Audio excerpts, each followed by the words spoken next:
We did it. We are selling ammo. NazoAmmo.com. We teamed up. Keystone Munitions, quality, premium product. We're selling it online. What do? You go to NazoAmmo.com. First thing that pops up, what's this? It's an email list. What's the email list do? It's going to give you access to promo codes. It's going to give you access to events, T-shirts, apparel, everything we're doing. Get on that email list. You want 45? 45's not on the website, but then it's coming in.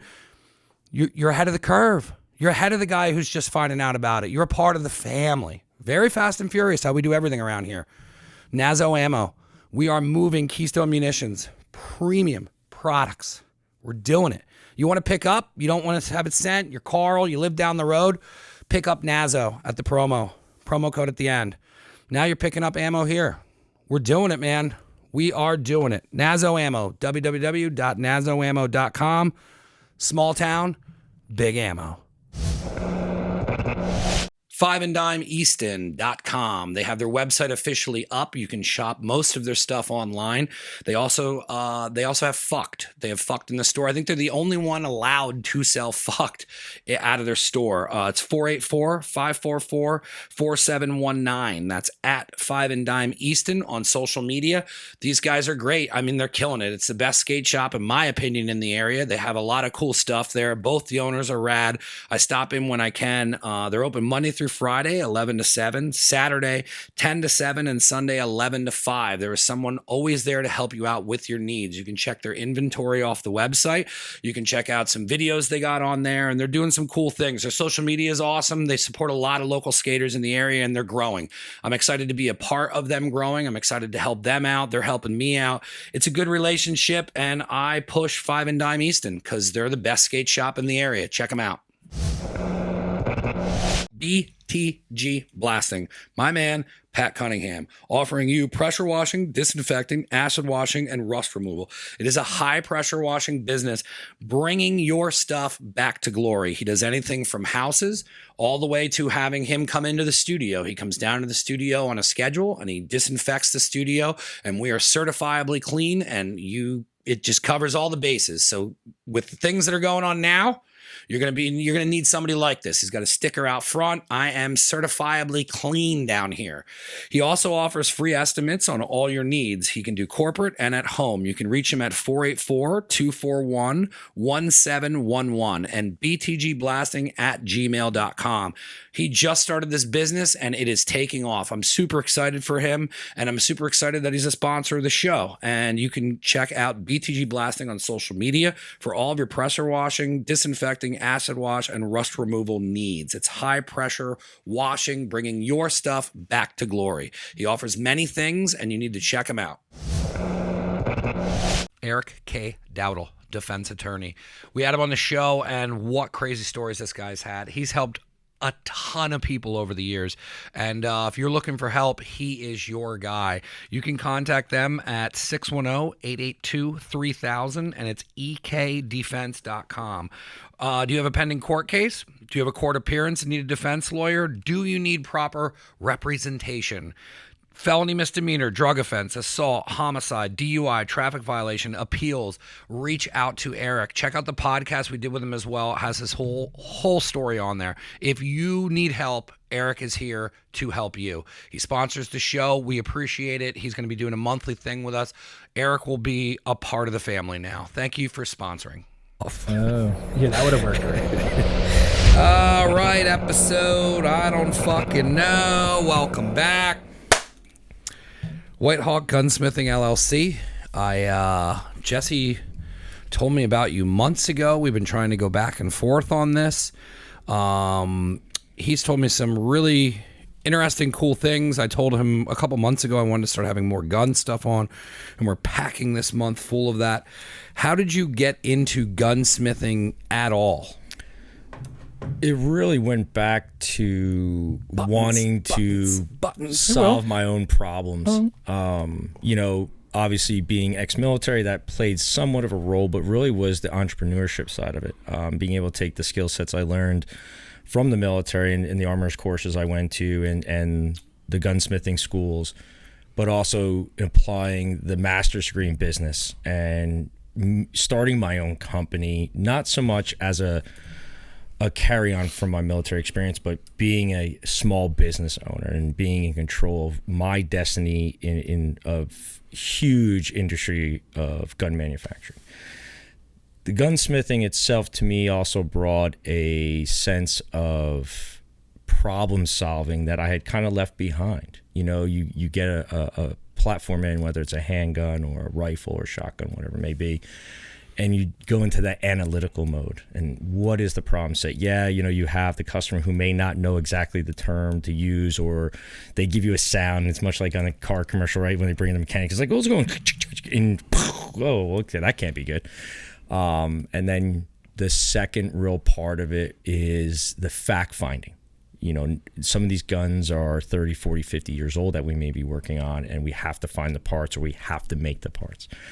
So that came into just really wanting to be my own boss. As I told you guys, I still have a full-time job. I have a family. I have other responsibilities. But this is a passion, and it's a passion of being able to give that weapon back to somebody and showing them when it went wrong and how to fix it, and seeing the eyes light up and say, okay, I can do this now, or I at least understand the problem, and thank you.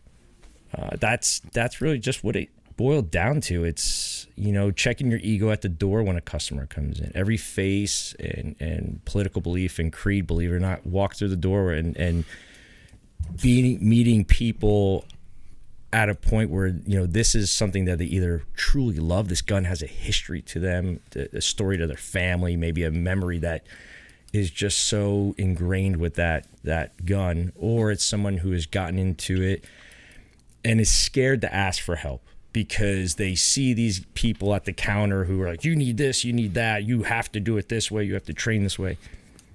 I am not that person.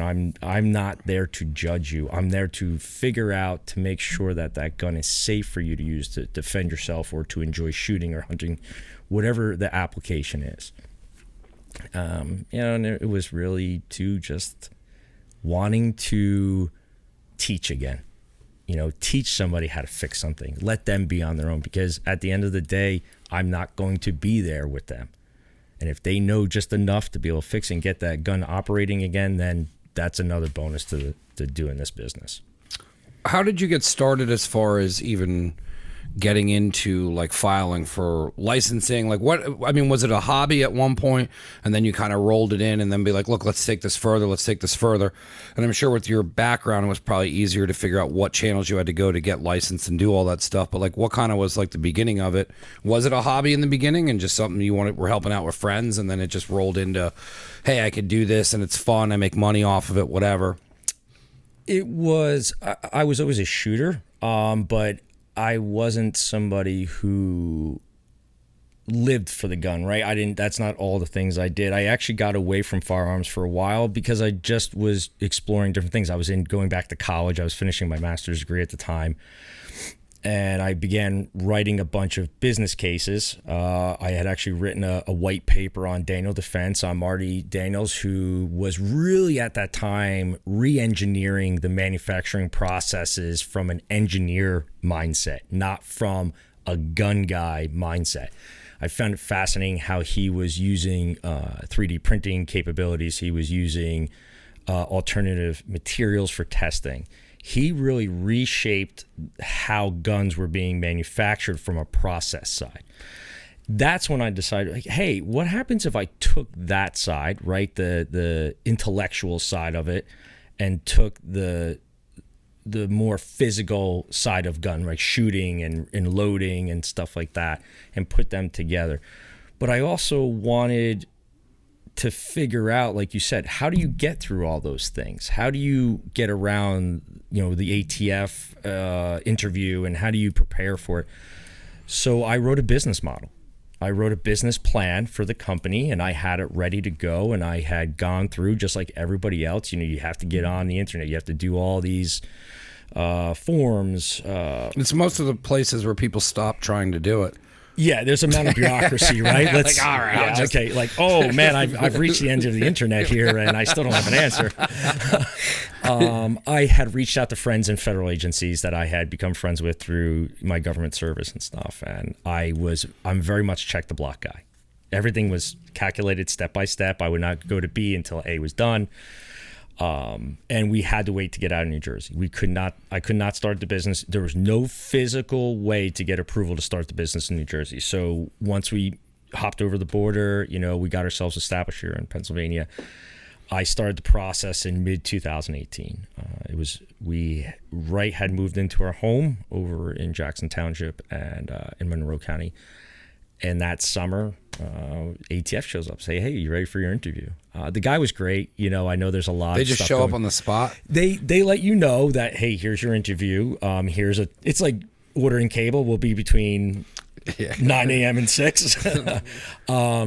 If I remember correctly, my interview lasted 4.5 hours.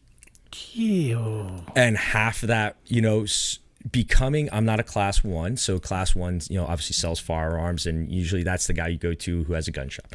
I'm a class 7 or a 007 FFL who is a manufacturer of firearms. So that was a different interview because I did not have a storefront. We run the home-based FFL out of the shop that, Jesse and the gang came up and checked it out. And he wanted to know, well, how are you going to do this? I had to go through zoning approval because it was based in my home. So I had to get the township ordinance. You had to have all that done before they even showed up. And it's funny when you go see the town now and they're like, "Hey, how's your ETF agent doing?" I'm like, "Good, he'll talk to you next year because we're up for renewal." Because they called Jackson Township and said, "Hey, did this guy get zoning properly?" I mean, they do it all. So I'm not allowed to have any signage or anything like that. So there's very, very strict regs, both from the state down to the town, and then on the federal side of running a home-based FFL. What was the tone of the interview? Was it pretty serious or? It was serious, but very chill at the same time. Yeah. The guy was ex-military. He's a former cop. So they already know your background and everything. Well, yeah. I mean, obviously they had certain information from me being a government employee, but I also presented my business model.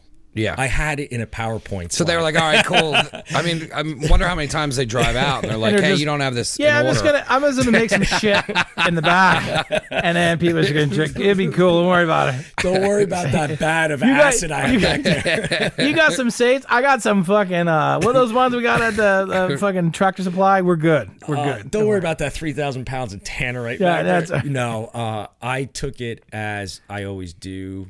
And Jesse, when I first met Jesse, when he brought his friend up with the 1937 CZ rifle, right?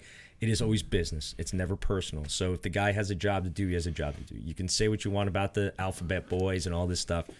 Someone else is on the other side of the table. It has to be business. And you're going to take it in the face. You're going to get the questions. And it was weird because my wife's in the kitchen. We're sitting at the dinner table and this guy's doing the interview and she's cracking up at the counter because she's like, "I wouldn't ask him that," and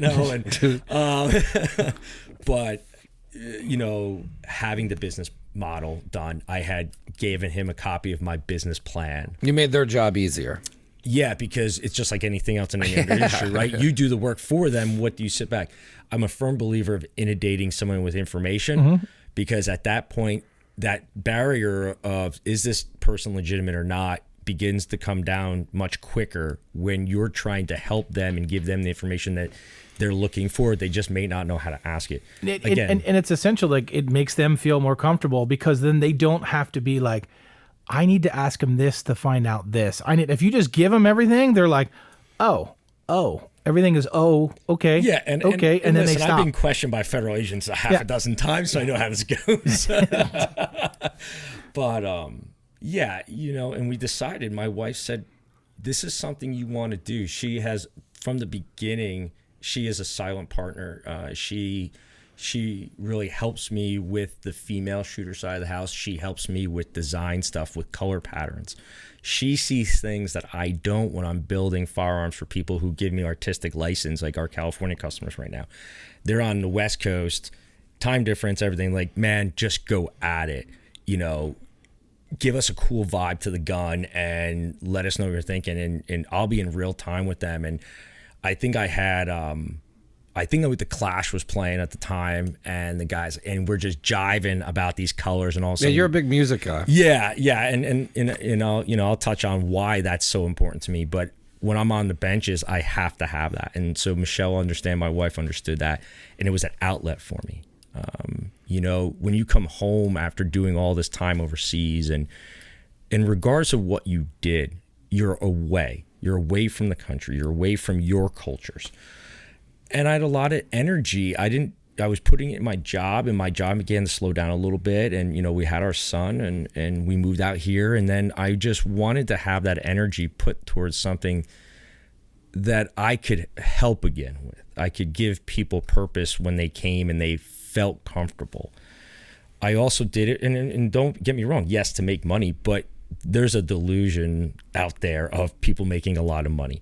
I'm not a Sig Sauer company. I'm not Daniel Defense. I'm not, you know, H&K.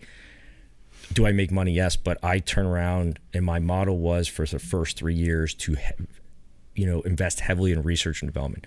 So that R&D goes towards new types of barrels, new triggers, things that I will not put in a gun until my face is behind that platform, testing hundreds of rounds through it. It's still my responsibility as the gunsmith to ensure that that person has ultimate safety. Now, if they go off and do something outside the parameters, well, that's going to happen. But all the products I use, the material I use, I have tested either, you know, in the military or in my professional career or on this side of the house as a business owner. And I think that brings that has to be there as part of the model to show people that I trust my eyesight, my face, my hands to these products. What was it like to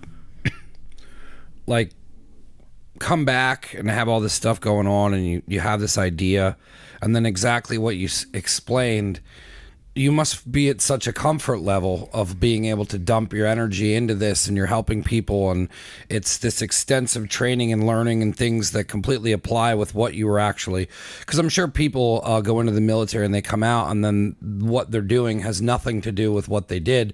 But for you being able to figure out how to take this thing that was embedded in you, and now you're doing it to help people, but then it's also a part of your family, and it's also very quiet and controlled, but then you can have a creative outlet to it. You must be at like a total peace doing this. Yeah, there's some real zen there. I'm not gonna lie, it has helped me find a balance. It's not so much the shooting anymore, it's the science behind it, the research into the parts, and you know, when Jesse came up and we were talking to Roger, you know, I was talking about, well, let me see the size of your hand and let me measure from shoulder. And he's sitting there, you're like, why is this dude touching me? Yeah. And that's what I was trying to explain when I was going up to your brother. I was like, you need to just go there and understand that, you know, and he was the first one. I was like, you got to stop looking at, well, this one says 6 Sauer on it, so it's going to be better than all of them. It's like, no, that's not made by them. Somebody else makes it.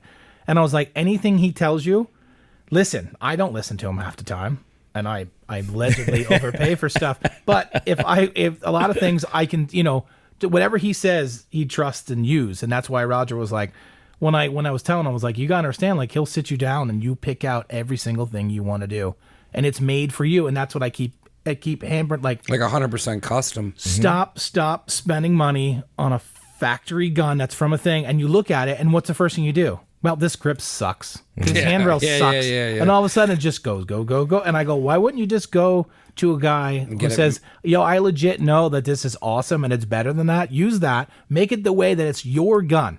That when somebody grabs it, they're like, wow, this is different. Yeah, we call it walking the person on target. And part of that is the measuring of the hands, talking about your eyes, measuring your shoulders, how you walk. You know, it's kind of funny when I have people turn around and walk away from, and they're like, why is he doing this? And I'm watching your movement and watching how your shoulders drop on your weak side or strong side where you're going to shoot from. I learned a lot of that. That was probably one of the best parts of my military career, was working in the research and development side of the Army, and then following that through as a civilian. And that's the practices, the human factors is what we've referred to it. You know, how do you distinguish color? How do you distinguish texture? How do you understand the lines or grooves on a piece of metal? All that goes into hundreds of millions of dollars and man hours to give us some of the best equipment in the world, and it's still not the best, right? Well, that's what I want to do on a very, very micro level for the Joe Jane shooter out there who may not get that attention. No, I mean, I can give you a perfect example. I mean, there's how many people, gun sales are up, How many people are going online and ordering rifles? Oh, this is great. I love this. We went to the range last week. Roger brought his AR pistol, 10.5-inch barrel. I have a 10.5-inch 300 blackout. I grabbed it and I was like, I can't shoot this. I didn't feel comfortable. It was tiny. Like everything was so tiny and compact. And I said, I can't shoot this. I don't feel safe like shooting. It just doesn't, it's not for me. Now, how many of those people you think bought guns like that online are like, that looks cool. That paint job looks awesome.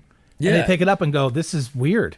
It's awkward. And that's why, my wife has such a big role in this, because when we have the female shooter, okay, I'm never going to be a female, and I understand people have all their beliefs and identify whatever, but I'm not going to be that guy.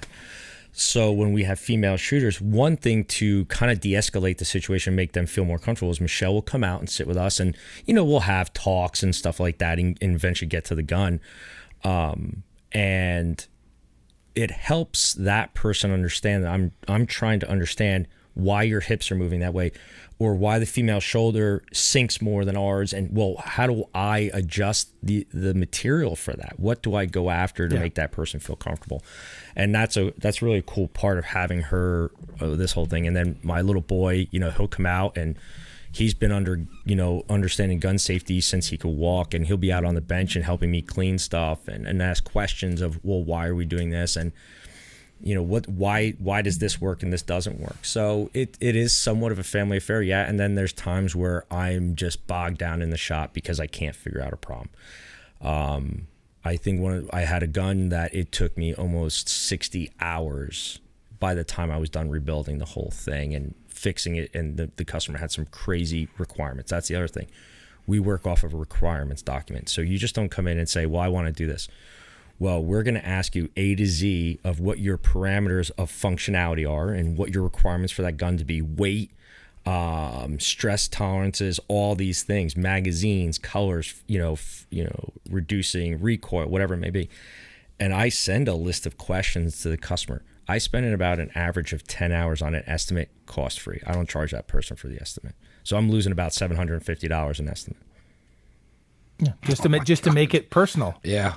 Which is what it's awesome. But I have you ask why. What's the great part is I have a full-time job. I don't have to keep the lights on. I don't have to ring a customer over that just to keep the lights on.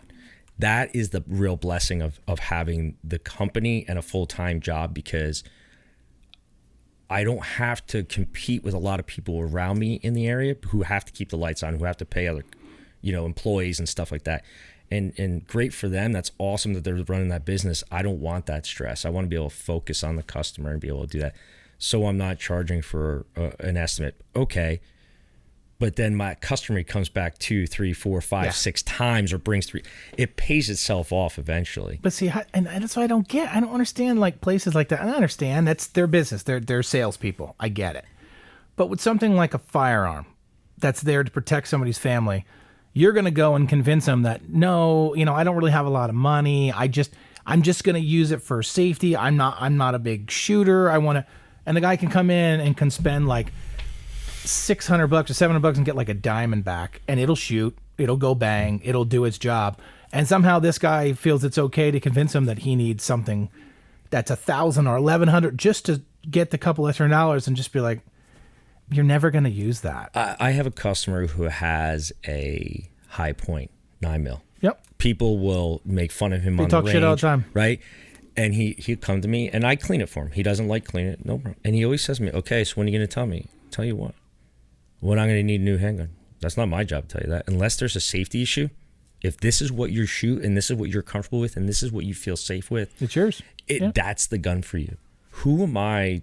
It's like anything else. Who am I to judge you of what you're using? Unless it's not safe or there's a recall on it or something, I'm never going to do that. That is one of the worst things about this industry. Oh, you need this tactical training. You need all the YouTube crap, and I did this and I did that. Okay, you're still selling a product. Yeah. Well, how about this? I always get, hey, you shoot. What gun should I buy? I don't know. Like you got to pick up some guns. You got to go shoot. You got to. Just tell me the name of one. Yeah. Yeah. All right. Yeah. I'll just throw out a name. You'd randomly go get one, and Yeah, and That's not right. That's why when people come to the shop, it's in my garage. There's no fanciness to it. Like I was telling you earlier, I live where there's not even street lights, okay? It's a personal experience. Even before COVID, it was always by appointment only because I wanted you to know that you were the only person in the room at the time.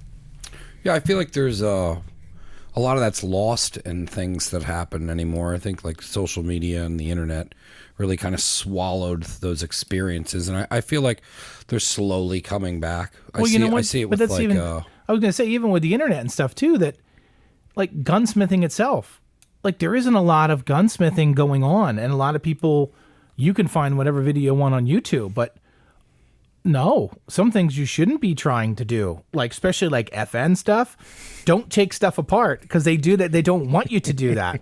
Take it to someone who can do that. And you watch a YouTube video, I can tell you how to do it. I'm not fucking doing it. Just because you have spare parts doesn't mean you're overachiever. Listen, I got a hammer. I can build some shit. That doesn't that what that means? You have a hammer? No, it doesn't. I have a bunch in the back. I mean, here's an instance for us. We barely got that up. Wait, you see how many screws we have on the fucking wall? It's actually kind of scary how many things are here with duct tape. But one thing that we don't do a lot of work on, and we've talked about this earlier, was the 1911s, right? They're a classical handgun that require precision machining. I am not zoned for that, so I can't do that, but I trust the people, and I tell my customers, if we can't solve that problem for you, I'm going to give you 3 courses of action who can, and then we will help you get to that point. You have to check your ego at the door and say, I can't do this, or I don't have the skill set, because if that thing goes wrong, you could potentially kill somebody. Another thing that fascinates me is not having insurance. A lot of people are like, well, this guy told me to go pound sand. Well, hey, we have full liability insurance. I took this to the nth degree of having a business. We are not in the business of selling cupcakes, right? Here, a lot of things can go wrong.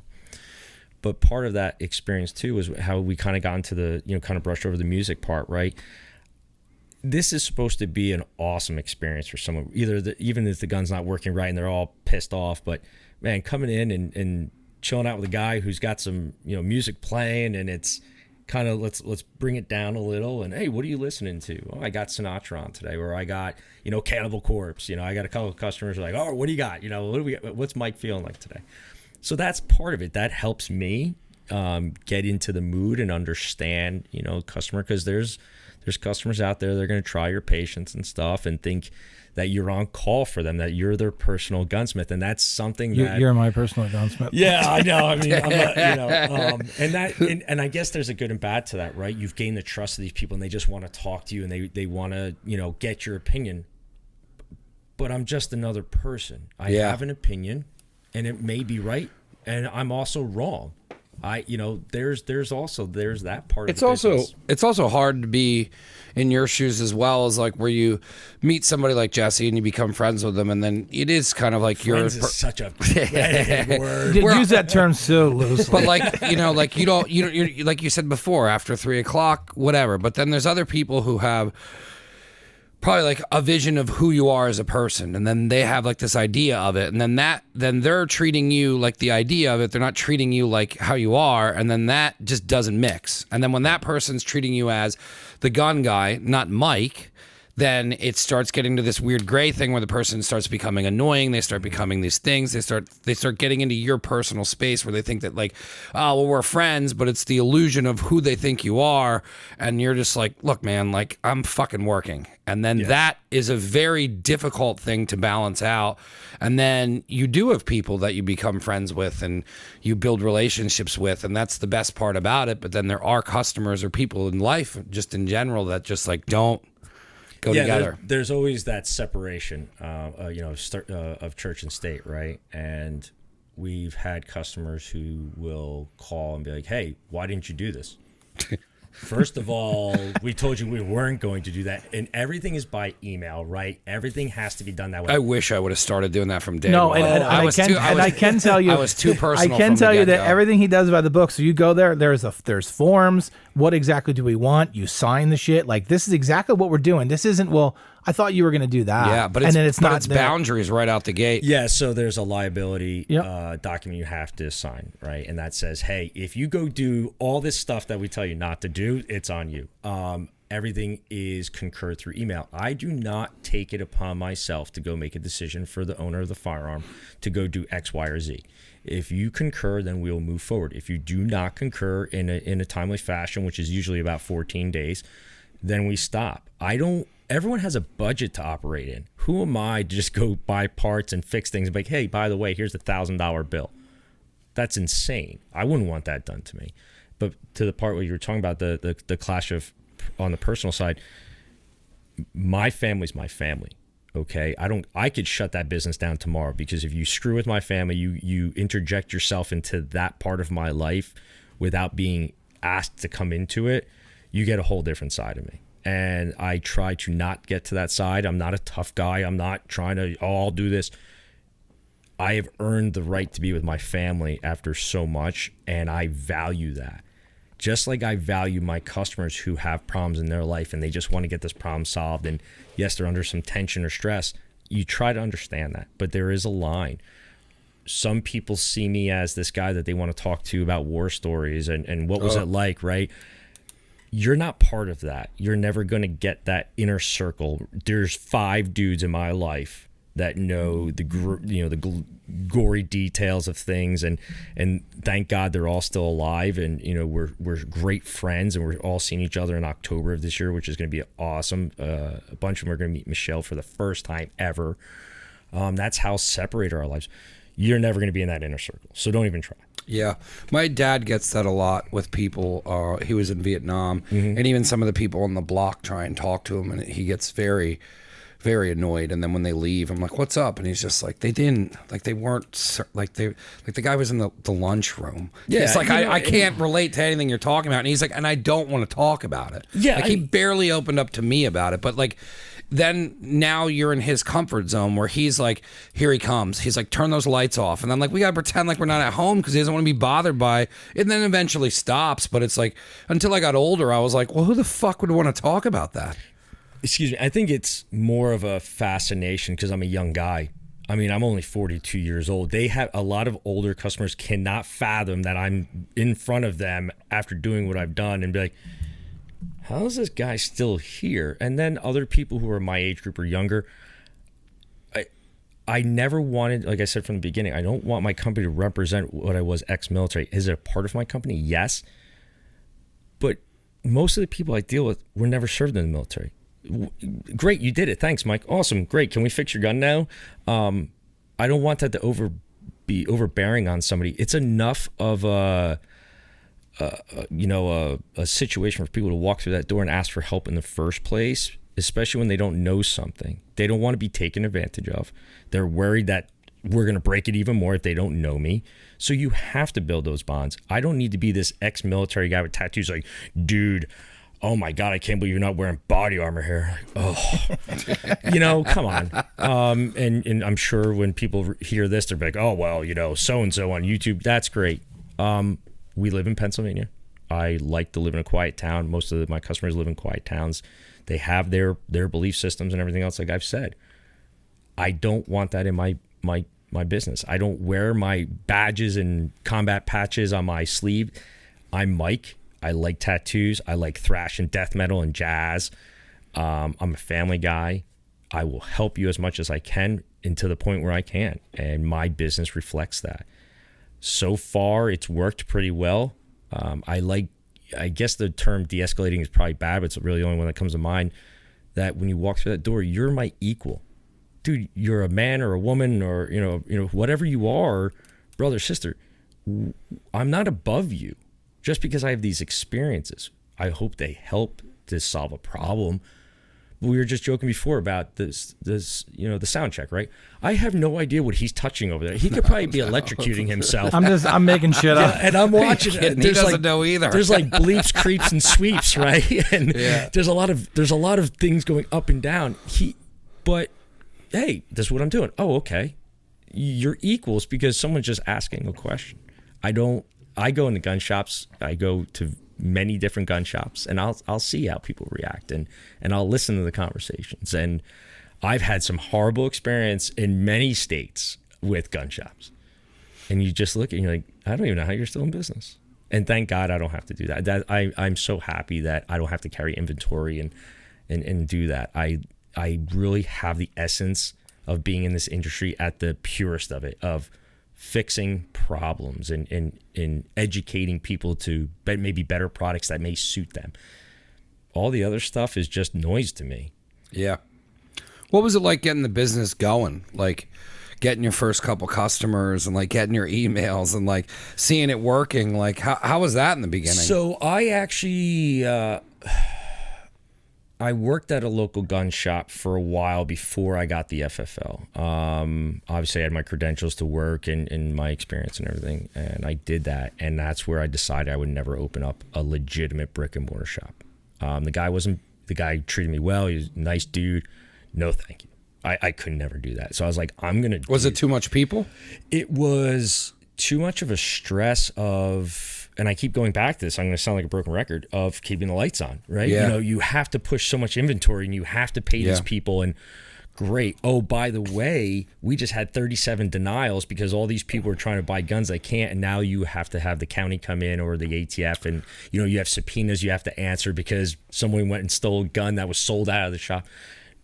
No. Yeah. Brick no. and mortar, and I say it a lot on the show to be a broken record, but with food, it's the same way where it's changing a lot where it's like I do the pop-ups, and like I wouldn't be back in food if I couldn't do the pop-ups because like I tell everyone's like, you should open up a place. And I'm just like, I don't want to because there's stress, there's bills, there's employees. You have to keep the lights on. You when you have food purveyors, you have to buy a specific amount of stuff for them. And every month you got to spend $500 with this guy. And then after it's all said and done, and I've worked for people that were really awesome people that turned into monsters because of what they had to deal with on a monthly basis. And it's not fun. And when I do the pop-ups now, it's like I'm doing one Saturday. I know exactly how many burgers are going to be made. I've sold out at this place doing it 3 times, so I'm 90% sure that it's going to sell out again. I know how many rolls I'm going to have. I know how much money I'm going to have, and I know exactly what it's going to cost to do it. And I'm like, cool, I could grow this bigger and move that number, or I can just leave it here and just put a couple extra bucks. But it's the same thing where it's like, I love doing it. Like when I'm doing those pop-ups, there's like 2 to 3 hours where you cook. It's making a burger. You can't stop making the burger. It's going to ruin it. So when it starts, it goes, and I go off in the la la land and it's over, and I have this giant release, and I can now do that without the stresses of owning a fucking restaurant, which is totally insane, especially if you own a restaurant and a pandemic happens. Yeah. You're fucked. You know, and that's the thing. I don't have time to dedicate to a brick and mortar shop. There's just no physical way unless, you know, my wife, you know, is going to, you know, cut my head off, right? I need to be home and doing things, and I have projects and stuff. I think too, though, was it would not allow me to do the R&D side. I'd be so worried about being at the shop and keeping the lights on. I wouldn't be able to do this. You know, I would be running a restaurant. You know, I couldn't flaunt to Jesse that I can go shoot anytime I want somewhere and not tell him about it. Yeah, it's in his super secret spot that I don't know about. My super secret spot that I don't even know and can ever find on Google Maps. I seen pictures and he's there having a good time, and I'm like, you son of a bitch. Well, that's another thing, right? That's part of the process, right? We do a proof of life video for every gun we build. We're doing a live shot, you know, like record this is your gun. Yeah. Look how awesome it is. Here we go. And so that goes out to the customer. As a Glock armor for a couple other companies, I can send out, I can do the inspection and sign out the official sheet to them with their pistol or their rifle, whatever it may be. So these little things of pure customer service that I take from, you know, obviously I wasn't alive, but I heard stories from my parents and grandparents and stuff, was that customer service, that 1940s, 50s customer service where you knew the name of the person helping you out. And when something went wrong, there was a civil, you know, involvement of speech, not, you know, internet emails and you know, just screwing somebody over. So I wanted to bring that old school feel back to it. After you saying that, I totally forgot that like you used to have to deal with people one-on-one, and then now this is the I want to bring carbon copy back. But like this is the age now where you can just email someone and be like, "Hey man, go get fucked." Or how about and this? There's no accountability. I get for that. nervous about or how it. about this? I own a competing company, and I'm just going to go on there and trash talk your company on made up stuff, and you can't prove it. Well, I ordered Like, how was that goofy? I ordered a part for the Grom and The what? the Honda Grom I have upstairs. Oh, I'm like, the Grom. I'm like, I thought he was talking about some Polish Special Forces guy. I'm like, you ordered a Grom? Whoa. Do they come on? Yeah, I'm like, do they mail bring order. Dishkas with them? So when I got it, I ordered the wrong part, and now it's hard to get somebody on the phone. And I'm like, fuck, and I'm like looking through this, and I'm having a panic attack, and I finally find in like the small print at the bottom a phone number, and I had to call 5 times, and I finally got somebody on the phone, but I was so panic stricken by the time they got on the phone. I'm like, hey, I made You're this. sweating now just talking about it. Always sweating, dude. But it's like, when I finally got the guy on the phone, I was so panic stricken to the point of like, can you help me? Because there's a huge disconnect from the customer to the person anymore. Yeah. You know, at the end of the day, we just want to be taken care of. Whether that's my Amazon order or that's Jesse wanting a trigger that I've told him 47 times it's not going to fit his, Allegedly. But it goes a long way to take 2 minutes out of your time to speak to somebody in a manner that's not derogatory or demeaning or, you know, just being an asshole. Yeah. And I get that. I get that a lot from people who are like, well, I hate that word you. You know, you might as well just point your finger in my chest and then get up. So trying to eliminate that, and especially during a pandemic where the gun sales went through the roof. I mean, background checks are flying at an all-time high.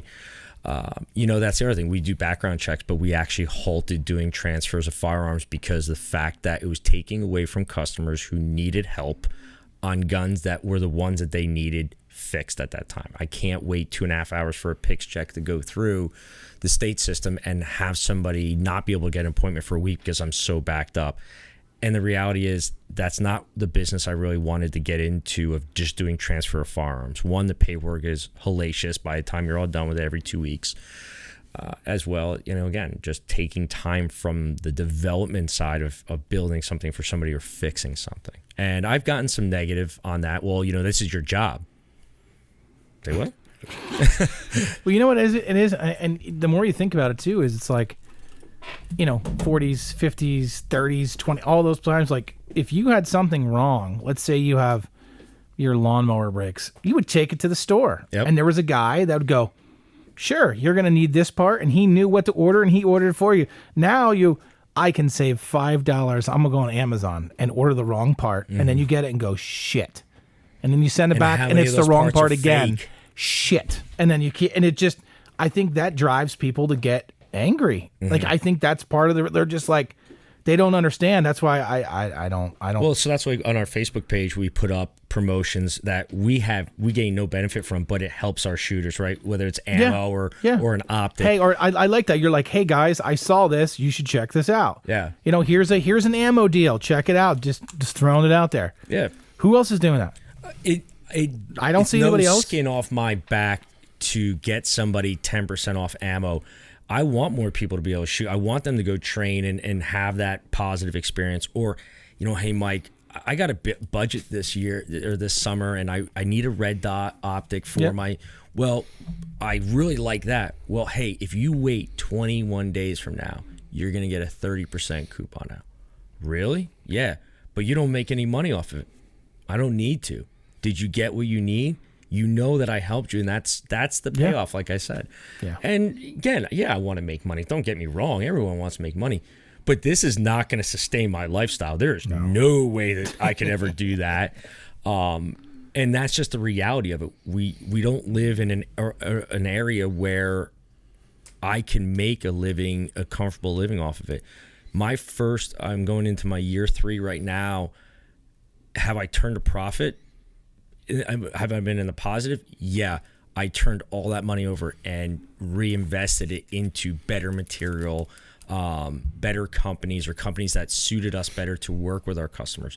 That's got to be great, though, to be that. I mean, like, and I'm sure there's stress to it, but like to not have to rely on doing all that and then making your business better by dumping it all back in is like you have a solid format, you have your shit together already, but then to be able to be taking that and dump it back in it and just constantly being like, let's make this better. Like I don't know anyone who's really doing that. There's also the fear, right? We talked about this. The fear is that, how big do you want to get and how quickly? Yeah. I have had talks with major industry players. I know them from my previous life, and hey, I was offered a potential job to a major gun manufacturer. Damn it. And the numbers weren't there. And it's funny now because my agent, aka my wife, has a number in her head, and she's like, fine, you want to make this number? We're good, we'll go. And that is, let me just be very honest with you, that is the most flattering thing that can be done to somebody like me that can say, we want you, here's a number, we want you. I started off as a know-nothing private in the Army, and now where I'm in my life, I have these people who I look to as they're solid people in the industry. They're very trustworthy. There's some who came up through the ranks like I did and got into that side of the industry. They're some of my best friends, and they're crushing it out there. Then there's the other dark side that people don't ever really want to talk about, the people who do the bad reviews, or if you're a veteran-owned company, well, I wasn't this, and he didn't do that. Dude, you can have all that. If that's what you have to do to sell your business, then be my guest. Yes, there's part of reputation, there's part of experience, but there's also, what are you doing in the here and now and 3 years from now? You don't care that someone jumped out of airplane 10 years ago. Do you care that this dude can fix your gun and he gives you a 1-year warranty on a manufactured gun that a lot of people aren't even doing anymore? Is he the guy that's going to pick up the phone? That's what I want to be in the industry. And if it only goes to where I'm at today, I am totally satisfied with that, because I'm delivering a product, and part of that product is the human side of it.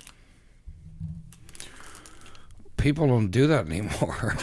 Like it's just straight up. I feel it doesn't exist in much of anything, and I feel like if it is a little bit in a major company, they did throw enough money at somebody like you to just put a splash of it there while they hide it, the rest of the bullshit behind it. Yeah, but the bigger companies can't do that. They have a. There is the a bigger brand companies, for them. yeah, they have a brand, and there's a certain look and a certain feel, and we're doing this kind of rifle, or hey, that company's making a good rifle, we're gonna make one like it, but ours is cooler because we did this promotion. And I mean, you can look at why SIG is landing contracts for optics with the big defense contractors. There's a reason why certain manufacturers are landing law enforcement contracts in Europe right now. They rebranded. They're taking their products to a different level. Well, one, I don't ever want to be in that arena as a private business owner because I can't compete. I'm not looking to be at that echelon. But I can compete locally and provide the product service, the customer service, and go from there. I'm not going to be everything to everybody. And I tell people, I can't answer everything that you have a question for. He knows.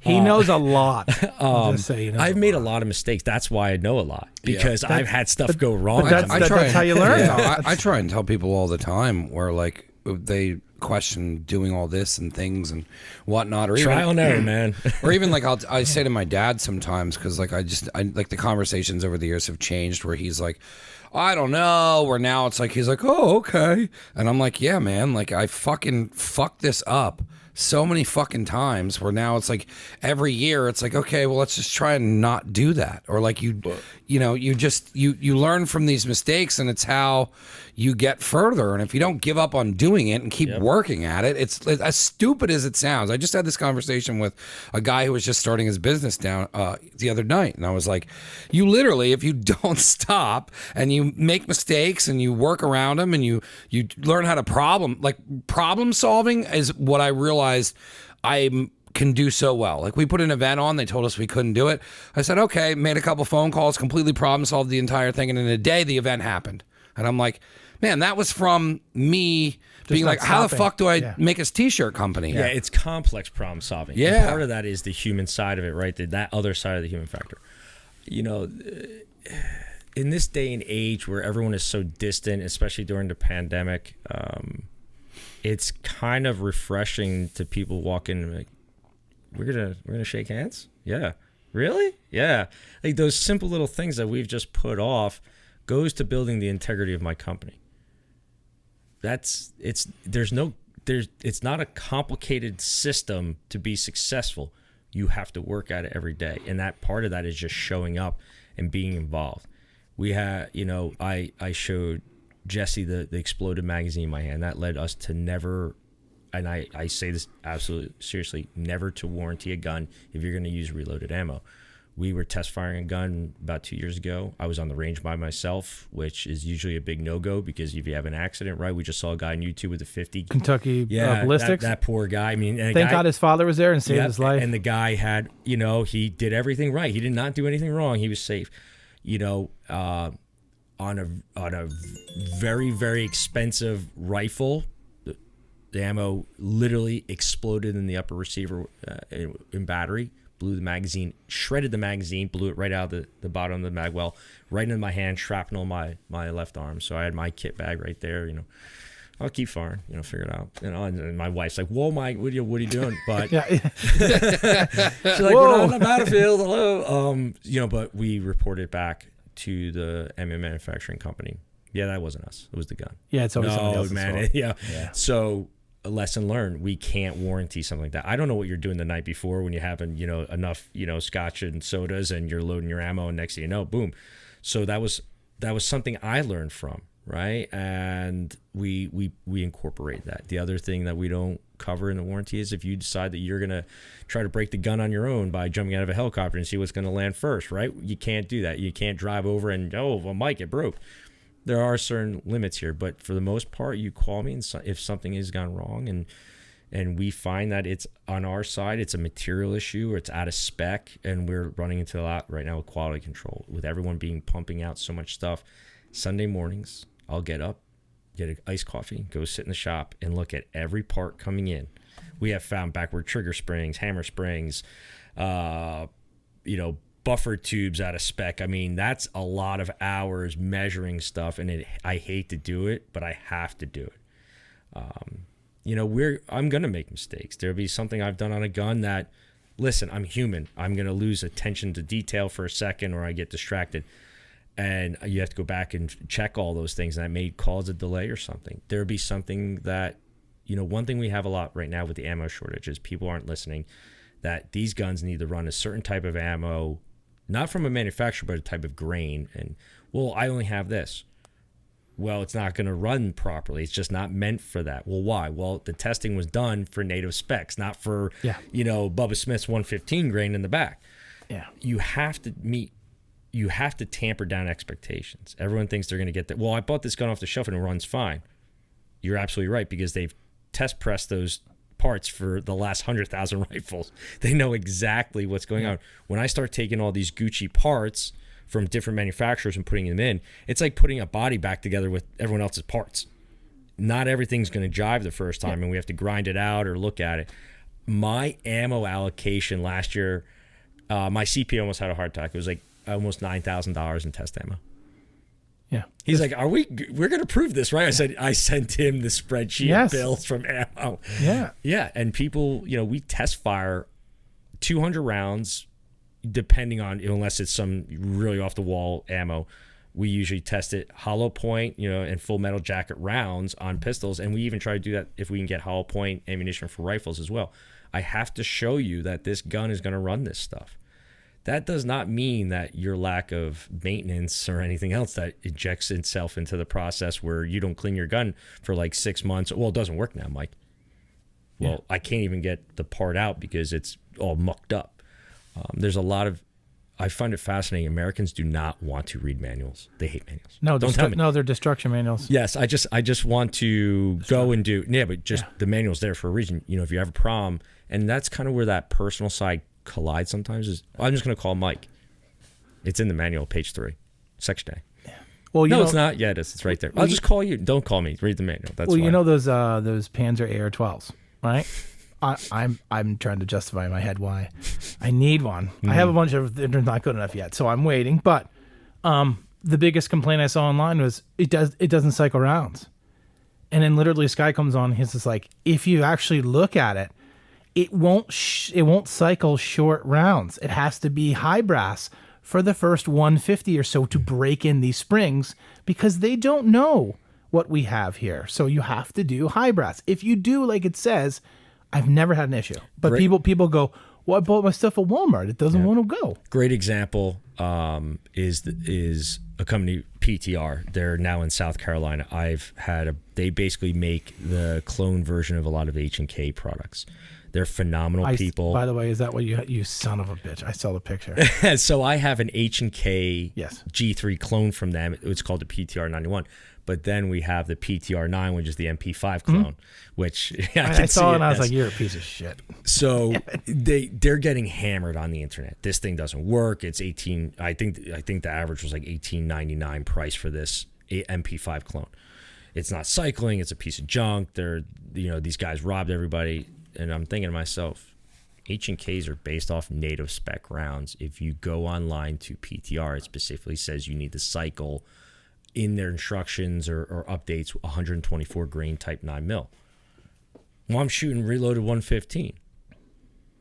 Okay, it's not what they told you to do for the first 200 rounds. How do they fix that problem if everybody's trashing them online like that and the crowd begins to be too big and then now you're fucking somebody's business up? You're hoping good people step in? Yeah. You're hoping people... Is that the case in this situation, that people stepped in? Yeah, it took about a year. That's crazy. So this is the thing about YouTube, right? Everybody wants to be a gun reviewer on YouTube. The guy is talking all this smack about the gun, and the first 30 seconds, as soon as he said, well, all this 115 grain, you never read the manual. No. And you're sitting there trashing somebody's company because you didn't do the right thing. You didn't follow instructions. Well, now, what's the company that's making the ones that it's all H&K parts are just reassembled here? Is that PTR? Is that them? Well, there's the guys in Texas now that are making... There's another company. Yeah. It was all, and people were trashing them saying, this thing's a piece of junk. And H&K stepped in, they're like, hey, there are parts. You know what's you can't make fun of us, our parts. What's awesome is that company's actually making legal MP5 clone types for people in restricted states. So why are you going to bash a company who's reaching out to going people? around it and helping everybody who shouldn't, who wouldn't normally be able to do stuff like that? And that's the other thing I was talking about, our California customers. We have a set of California customers who are just phenomenal people, and they just want someone to pay attention to them. They want guns made for them that a lot of people aren't doing because you're California, you suck, whatever, you're a commie state, blah, blah, blah. It is a pretty shitty state. But it is. I mean, they're nice people. There's good and bad parts to everything of a state, right? And so they reached out, and the guy's like, I saw your work. Would you be cool to do, because they're very limited on the type of guns because they have literally a gun list that they can own, so that the Department of Justice in California updates it, whatever. So I said, sure. I'm always up for an awesome challenge, not realizing how many restrictions I had to work, but we worked through the problem set, right? We found the proper way to go about it. We problem solved, and we started delivering these Glocks. It was 1, then it was 2, and now we're getting almost a fan base out there. We have like little White Hawk Gunsmither, fan club, which is cool. I'm kind of hoping like you're gonna be like my roadie or something, I can carry some shit. That's cool. Though, I still haven't heard you sing Butterfly yet, but I'm waiting on that. That was when I was skinnier. But again, what goes back to someone just wants to be paid attention to, and they love being a gun owner, but they can't get what they want. So if they got to come all the way back East Coast to get that, and we deal with time difference, we deal with their regulations out there. Every time I send a firearm out there, I have to go through the California Department of Justice and give them all this information, right? That takes time, but they're loyal customers, and it's really cool when someone says, hey, here's what the platform is.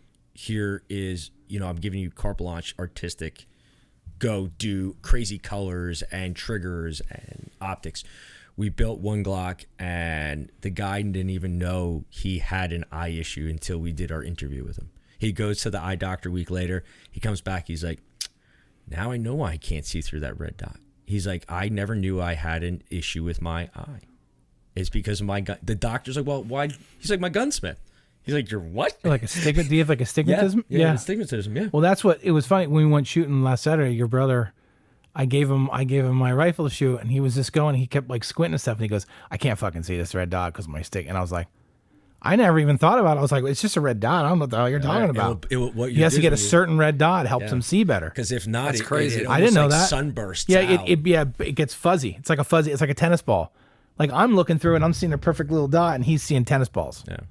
Because it's just the way your eye is. So that's just crazy that you go that thorough. I look at it, what happens, that it's a life and death situation. Yeah. Listen, we carry a lot of on our shoulders as it is as people. And I don't want that burden. I want to make sure that extra 30, 50, 2.5 hours was worth it. And the payoff to it has been. It's been a really nice thank you. And the other thing, that every time we send something out, we send a handwritten, we have a postcard made up, has our logo on it, and I do a handwritten thank you note. Their name, the date of the build. I thank them for supporting my small company, and we go forward. So everybody gets a handwritten note. How did you find him? He saved my father's rifle. I won't get into how bad it was. That was awesome. Listen, that was actually an awesome challenge. So I'll explain. So my father-in-law got a rifle from his father. It was originally given to his brother, and as I took my father-in-law out shooting, he started getting the bug and being like, "This is so much fun! Oh my god!" So every time we go, I just bring different guns. So he gets to try everything, and he's like, as they get into it, and he starts saving the targets, and then they go home, like, what gun was this? So he's writing down what it is, and then he's telling his wife, like, this is what I shot with this. And he's in Jersey, so it's hard to get any of this stuff. So he started looking into it, and he was like, I think my dad gave this old rifle that he found to my brother or something. And he goes, so I know he's not shooting it, so I want to see if I can get it. So he went through all the process, got everything, and then didn't really tell me a lot of stuff. So we were trying to look for ammo for it because it was during the pandemic. And then the one day he just sent me a text and he was like, hey, so I put this brass snap cap in there. And I was like, it's a bolt action rifle. What do you snap cap? Like, why are you? So snap caps, you hit the hammer and it doesn't do anything. It's supposed to be like you can practice. If you're doing pistol rounds, you can mix them in just to check that it's a dummy you're round. being honest. You're being honest. So it doesn't go bang or anything. But I don't know why you put that in a bolt action. Like, I don't understand. But anyway, he found these online, and this guy custom made them because they don't sell them in regular companies because they're stupid and no one else has them. But he had them. And all of a sudden he was like, so I ran into a problem. A piece of it's still in the rifle, like the bullet end, actually, like the shell came out and the actual projectile was still in there. And he goes, so I took this metal rod and shoved it in the front. And then he goes, and then I broke off the tip, and then I sent in a wood rod and I broke that tip off. And I'm like, oh my God. And I was like, wait a minute. I go, wait a minute. So then he was like, well, I'm thinking about, because he's like a science guy. He's like, I'm thinking about getting like a caustic chemical that would like eat the metal away. And I'm like, I don't think we should put anything caustic down metal because the barrel's metal. Yeah. He's like, but he knows. I don't know like, nothing. It's and like I knew shakers that. and no, but he knew because he was like, hey, the metal. No, I tested the barrel, and the barrel's made from this kind of metal, and it won't be. And I was just like, I go, I don't. I said, you need to talk to a gunsmith. Yeah, he goes, you went to a gunsmith. So no shit. We sat at his house the one day and looked up gunsmiths. And there was all these gunsmiths, and you could tell ones that weren't for him that were like, we build, and there's all these pictures of like ARs, and they're all tricked out, and it's all like, look, we do everything's, F1 styles thing. And I was like, that's not what you're going for. You need like an old guy or like a guy that like knows like rifles, like military rifles, like that kind of stuff. Not some dude that's just, painting guns and stuff. So we went and we came with a list, and yours is one of them. And I don't know how we picked yours because we're in Jersey. yeah. But anyway, it came up, and then he didn't tell me anything for a while. And every so often I messaged him like, what did you do now? What else did you shove down the barrel? And then finally, the one day he called and he said, hey, Jess, I have an appointment with this guy in Stroudsburg, one of the people we had on the list, and I'm in town. I'm driving on 33. If you want to go with me? And I was like, go to a gunsmith? I would love to go. And we went there and explained it to him. He giggled a bunch of times and said, but why did... Okay, well, and he held his tongue very well. He just kept going, but if you did that, why did... Okay. So we talked. Everything was great. And then we got in the car, and he's whatever it cost, we'll do it, whatever, because he wanted this rifle. And we got in the car, and we got 15 minutes down the road, and he goes, okay, we're done. And he just goes, there's no way. And he goes, no, we're done. I got it out. It was no big deal. We just did this thing. And my father-in-law was like, I've spent 2 weeks putting chemicals down the barrel and trying to do, and he goes, in 15 minutes. So he was like, just do everything, clean it, Yeah. do whatever. And Mike's What like, did you have to do to get it out? So, first of all, it was a 1937 CZ rifle. So, CZ has been making rifles for about 130 plus years. CZ, it was a battle rifle manufacturer during World War II. They make phenomenal pistols. So, first of all, my heart was broken because I'm watching this go on. And this beautiful rifle's right there, and I'm watching them, and you know, and I did. I and it's being raped. Yeah, it's not pretty. It's like I put this and then I put that. I'm like, I'm thinking to myself, my wife had walked in after they left, and I told her, and she's like, did they put like a mop handle down there? So No, and it was not me, by the way. So while they were there, I showed them the tools I have. So we have basically, it's like a colonoscopy type tool, right? It's a tube that has a camera on it and goes in through the barrel. So we had to make sure where it was in proportion to being able to exit both either the barrel or bring it back. So I showed them that, hey, it's going to be on my tablet. We can show you how we're looking at the rifling of the barrel. That's so crazy. And his father-in-law is like looking at me. He's like, okay, kid, sure, got it. Just, how much more damage can you do? And what I had done was I have these, they're almost like wooden dowels. All right. So there's a company that we get some of this stuff from. And I was like, well, let me try the wooden dowel. And I'd measured I looked at the diameter of the barrel. I was like, okay, I'm going to cut that in half. So, and then what I did is I had about 3 of them. So I cut them in parts and I began basically making like a Lincoln log set. And as I applied pressure, it began moving because on the cameras on the barrel and, where the round's going to come out. And I'm watching it slowly move. And in about 5.5 minutes, the train moved down to the station and it was out. And then what I did was I ran the camera back through and I just move it as the grooves of the rifle are going down. Yeah. I'm making sure there was no nicks in it. There wasn't pitting, anything like that, because that can affect the trajectory. It could also affect the round and maybe exploding. And that's the thing too. It was like, 15 minutes. It's good. I was like, you want your rifle And then back? he's like, it's ready. You can come back. And then it's like, and I also ran the camera down and it's structurally, it's okay. And it's fine. You can take it out and shoot it. And we're like, I was like, oh no. And he didn't know what to say. He just goes, can you clean it? Yeah, take it apart. And he was like, just do it. Whatever it costs, whatever, just do it. And he hung up and he was just like, damn. And I go, yeah, I don't know any of that so, stuff.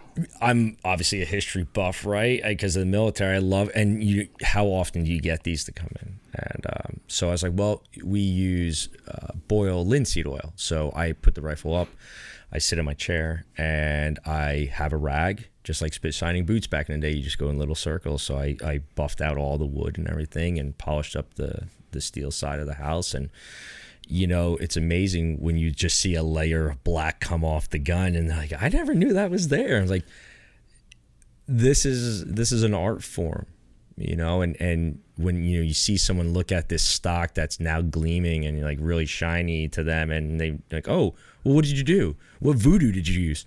You see this bottle of linseed oil? Yeah. There you go. Yeah. It just, oh, I can do, and like I said, you see that light go off and like, I can do this. Mike can do it. I can do it. I'm like, I'm a monkey on a ring, on a ring over here. I cannot.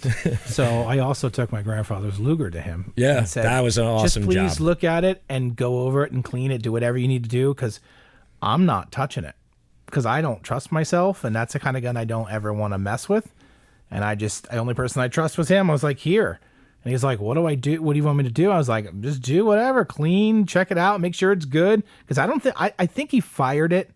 But I don't know what ammo he used. I don't know where it was from. I don't know. Yeah, it's a 9x19 type parabellum, but the Luger round was meant for that pistol. So this is a German World War II Luger where every part of that gun was engraved by the man making the gun. I mean, you're talking about remove all the things related to the German army and the Third Reich, right? Just take that all out and just think about the dedication of a trade to making that pistol. It was gorgeous. I mean, we took pictures of it with his permission and everything, and I mean, to be able to work on something like that, and that's going to be such an awesome while listening to Deicide. But what a thing to be able to have someone who cares that much about the history, where it's not even considered work to you because you're enjoying restoring it, and then he wants it back there. So it's just such a fucking even. Well, it's awesome back and forth. You know, we have the cameras, right? We have a 360 security, so I know when someone's coming. So when we open the garage door, right, it's kind of like the WWF. Like I got my music playing, and you know, you can see their look in their face because they're in the car, and I can see through the windshield, and they're like, they're expecting some 75-year-old man. They always are. They're always like thinking I'm some that's like that's what we're guy. That's what we're looking for. And here comes this dude with a rag. I always have a rag in one of my back pockets and my hat on, and you know, you're hearing music and. You know, the ink showing, and I know Jesse was turned on. He was like, "Yeah, this is my place." He had certain flags outside the house, and I went, as soon as I got out, I said, "I like this guy." Yeah, you know, but it's like it goes back to the food industry. If I'm watching someone make my food, I love going. My wife and I are foodies, right? We love going to a restaurant where we can watch someone make our food because you can tell who's got that passion, that enthusiasm, and it doesn't matter how hard the day is. In that moment, that part of their life is perfect. Well, when you get a gun in and you get that aha moment on how to fix it for them and stuff, or you design something, that's it. Like I said, that is my balance. The other part is my personal life, my family life, and even though, you know, I'm still working on how to express that better. You know, it's kind of helping in both arenas, but it is fun. There is a part of a showman to it. My wife always says I'm the you know, shock and awe guy. Like I like when people show up and I'm like, you know, what's going on? And you know, the cows are in the back mooing and Jesse's like, what the hell is going on here? And show me your secret range, because I still haven't found it yet. He has a secret range that he shoots cool guns on. He won't tell me. But you know, I want people to get out of that, you know, stereotype. It's some old man, you know. Maybe one day I will be that guy, and I'll be probably horrible with my mouth because I will not care about anything at that point. But you know, when someone walks in and they see the, you know, the Metallica tapestry flag, and there's posters up there, and you know, there's this whole set. The one thing you don't see though is what we used to call an "I love me" wall. Which is, you know, a lot of guys in the military make an I love me wall of all their cool guy pictures and all their things and awards. Again, you know, that's cool. That has a place to it. And that's somewhere private in my personal side of my home. It's a very small I love me wall because my wife has 5 million pictures of us doing everything in the world. Yeah. Like I actually got in trouble because I was cleaning one day and I'm like, I don't even know where half of these frames go. I was just putting stuff places. And, oh no. Oh yeah, man. Oh, and you know, she's like, you're so meticulous with everything else. I'm like, I don't even remember half of these places. Yeah, so. but no, it's good that you protect on certain things. You can't be on everything. Yeah, no. You pick your lane. Yeah. And stick in it, and in that lane, you're the guy. So, you know, I'm a stay-at-home dad now. I'm working from home due to some medical conditions, right? So I clean, I vacuum, I steam clean the kitchen floor, I do the laundry and stuff. And she really can't bust my balls because I've gotten all that done. So when she gets home, she's golden, right? Yeah. She's loving life. She's like, yeah, I don't even tell you put the towels in the wrong spot. And I'm like, well, I just dropped in, a $480 trigger and it's supposed to be timed. And yeah, I'm sorry, yellow didn't go great. Yeah, it's in the closet. I've done my job. So that customer service needs to be worked on a little bit. But yeah, it's, those rare moments, right? I will probably never see a Luger come through the door again. I will probably never see a 1937 CZ rifle. One of the best stories I had told Jesse when I first met him, I had a customer show up and he was a very blue collar guy. He had this AR-15. It was a nice looking AR-15, but it wasn't cycling, wasn't working. Okay, what do you want me to do for you? I need you to get it working. And he became very emotional about it. And this was my first winter open. So it's snowing outside. It's like 3 inches of snow. This guy shows up at 6:30 at night. I'm not even supposed to be open. I'm dead tired. I had a pretty rough, week. But it was one of my first customers. You're trying to keep up that pace. So we're sitting and we're talking. He was a very nice guy. I remember it because we had Sam Cooke playing on my iPod or my phone, and he was digging it. He was like, man, you're pretty young to listen to this. I was like, good music's good music. And I said, so what's the story behind this? He goes, I really need this AR up and running. I was like, okay, well, tell me why. It's my son's. Okay, well, did he do something wrong? Did he not? He said, well, he didn't clean it and he left it, and I just want it back and running. And I couldn't figure, there was something there that was telling me, like the spidey senses were kicking. And eventually came out, and I just saw a tear come out of his eye, and I'm like, oh, maybe he's in pain, something's wrong. And I said, what's going on? Like, what's with this? Is there a story behind this? Yeah, it's my son. I said, okay. Yeah, he died of brain cancer 6 months ago. He was 23 years old. Like, I have witnessed a lot in my adult life, and I have been able to turn it off and move on and do whatever. There, my heart dropped through the floor, probably rolled out the garage door onto the other side of the street by the cows. Right then and there was my epiphany of being able to help somebody in nowhere, Pennsylvania, bring back a piece of his life in a gun, and something that his son touched, that his son's scent was still on, and he had pictures in the rifle case of him and his dad shooting. To bring that gun back, he may never shoot that gun. I don't care what he does with that gun, but to him, it was functioning, and that part of rejuvenation and revival brought him some peace. And he still is a customer today.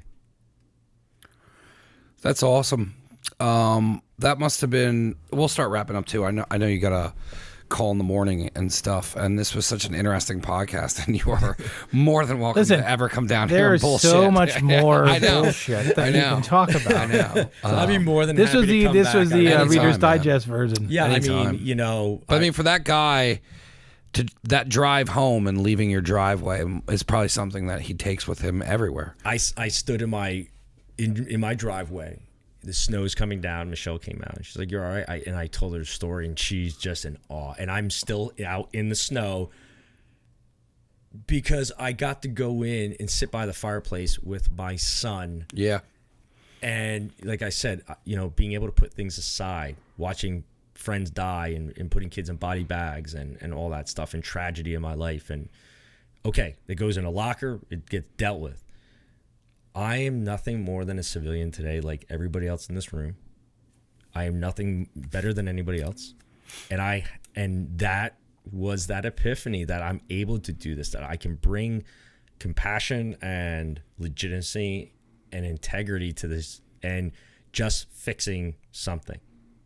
That's my little slice of heaven right there that I can do again. And it's made me a better person. It's an incredible story. I mean, we talked before he was down here, and everything that you talked about now, it's just so impressive that you were able to channel being able to help somebody and all that you've been through and all the things that are going on. And like you said, how you can just kind of put things aside, and then you have this focus, and then you build this business, and then you've really been able to kind of like master like just weathering and building this thing inside of a storm, and then harnessing it, and then kind of like, it's like you're in the middle of this storm, and you put your sails up, and you're just like, no, I'm just gonna keep going, and just this is what I'm gonna do. And it's really impressive. And the fact that you're able to do all of this, and now you're able to harness it and take it and put it into a craft, and then be able to give that to somebody is very unusual in the times that we live in. And I was more than blown away by everything that you've said. It's pretty incredible that you're able to do what you do. Well, again, and being able to tell my story, I truly appreciate being on here, and just, we were talking when we first came in, right, just about the history of the town, and just being able to walk in the town in a quiet rain.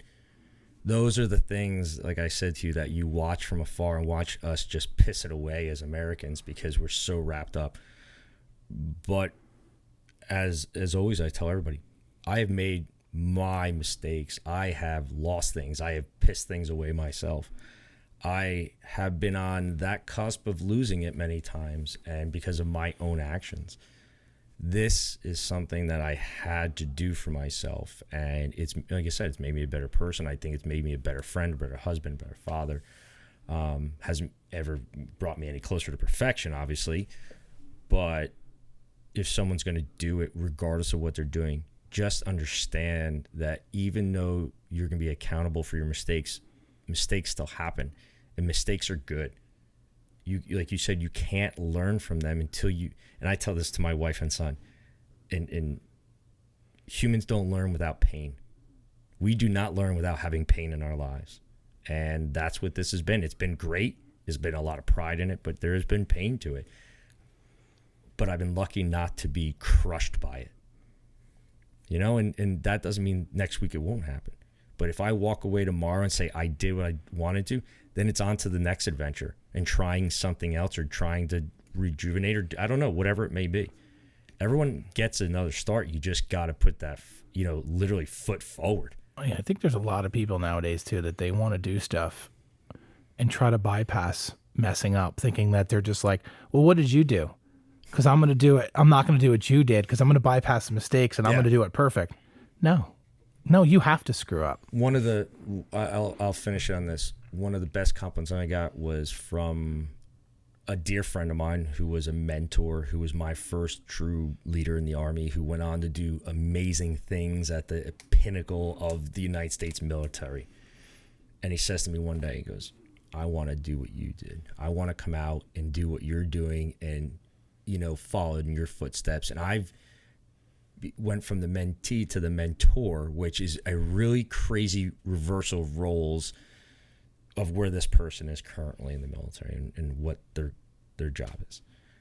And to hear that and to be a subordinate to that person for so long and then be on equal footing, both as a person, as a soldier, as a man, and now, you know, we had almost a 3-hour conversation the other day about him starting his own LLC and the business practices and writing a business plan. And, you know, he says to me, he goes, you know, dude, you know, 4 years ago when you told me to get my degree in program management and business management, I thought you were insane because I wasn't going to do this. This is what I did for a living.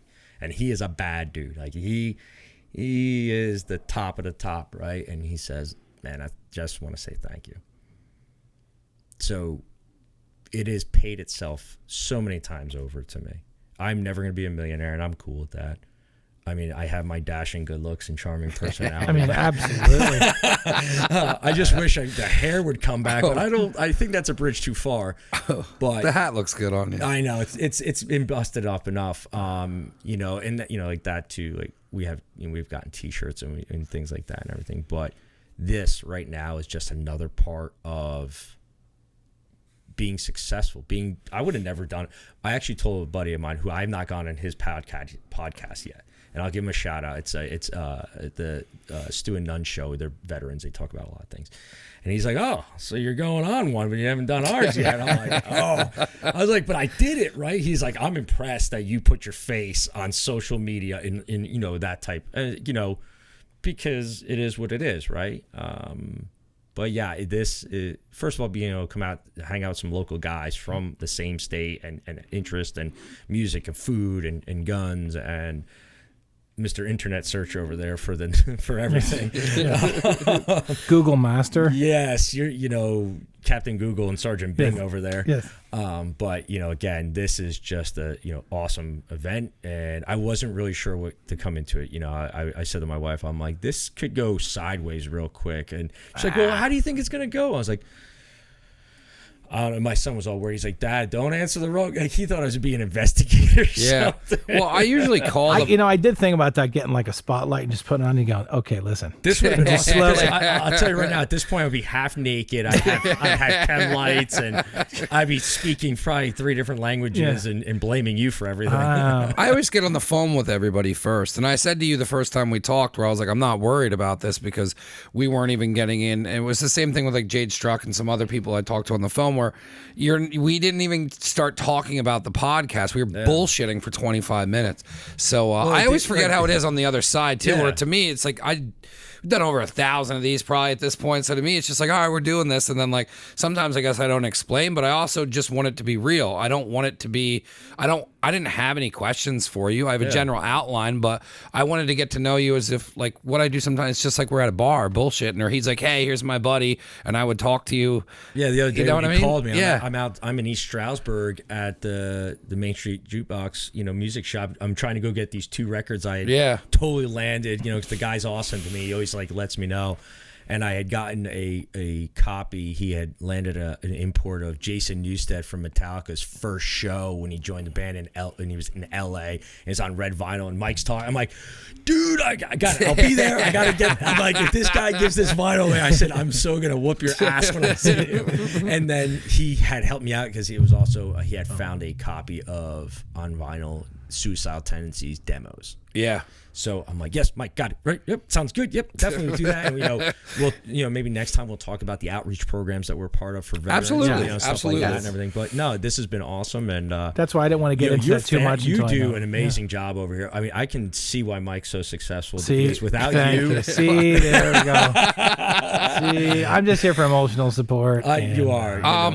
No, usually everyone he throws at me so far has been like, because I even called him afterwards and I was like, dude, that guy's fucking awesome. I was like, that's going to be a fucking awesome show. I'm like, we talked before we even got into discussing what we were going to do. So I already knew it was going to be good. And then, the story needs to be told. And then now after this, we can just get into music and other stuff and it'll be comfortable. And if you have friends that want to come on or your buddies who have a podcast, like there's an extra chair. I would not let any of those savages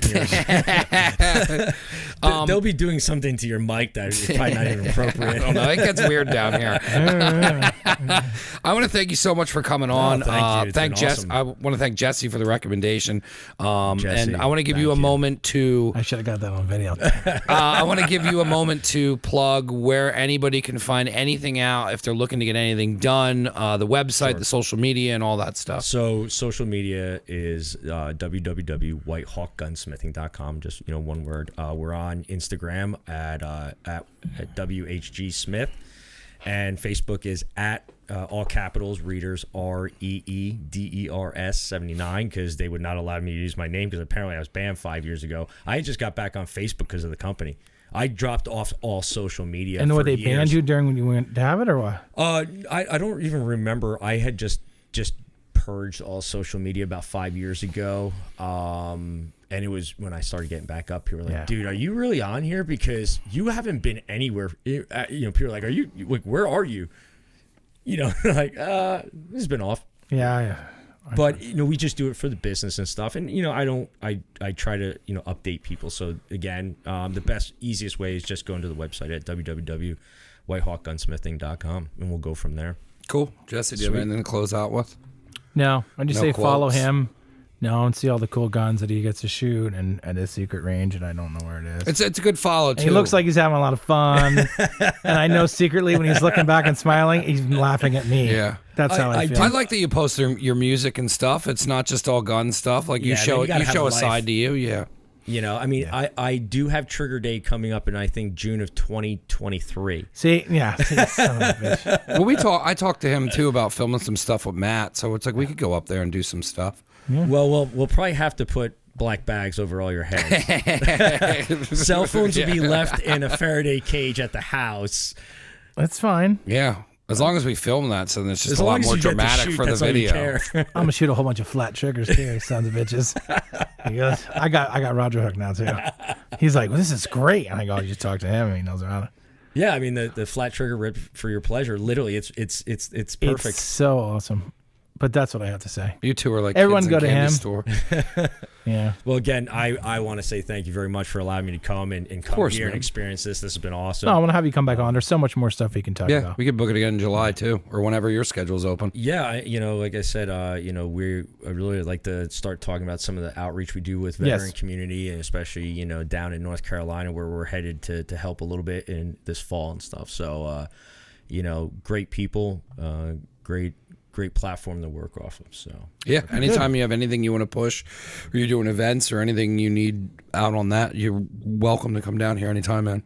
Yeah, I definitely like to record Jesse shooting something of ours and just absolutely make fun of him the entire time. That's not gonna happen. I'm super sexy like this. You just see me shooting a gun, just saying panties throwing.